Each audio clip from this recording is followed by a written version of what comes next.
Voici comment le dernier sommet entre Donald Trump et Vladimir Poutine en 2018 avait viré au fiasco. Dans quelques heures, les présidents russes et américains tiennent une réunion en Alaska pour tenter de trouver une issue à la guerre en Ukraine. Il s'agit de leur première rencontre en tête-à-tête depuis 7 ans. Nous sommes à Helsinki le 16 juillet 2018, au terme de plus de 2 heures d'échanges, concernant notamment l'affaire Snowden, la guerre en Syrie ou encore l'annexion de la Crimée. Les deux hommes montrent leur volonté d'écrire un nouveau chapitre des relations entre Washington et Moscou après les 8 années de présidence de Barack Obama. Un sujet a toutefois fait scandale, le rôle des renseignements russes dans l'élection présidentielle américaine de 2016. Les services de renseignement américains avaient dénoncé l'ingérence russe qui aurait joué en faveur de Donald Trump. Mais lors du sommet à Helsinki, le président américain a réfuté publiquement cette hypothèse, soutenant Vladimir Poutine et mettant en cause ses propres équipes. They think it's Russia.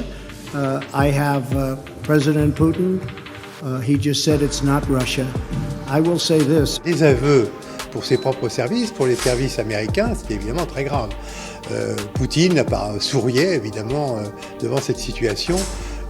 Il n'imaginait pas du tout que de son côté ça puisse arriver. Les déclarations du président américain qui ont provoqué un tollé au sein de la classe politique américaine, y compris dans le camp présidentiel. Sous la pression, Donald Trump est finalement revenu sur ses propos dès son retour aux États-Unis. In a key sentence in my remarks, I said the word would instead of wouldn't.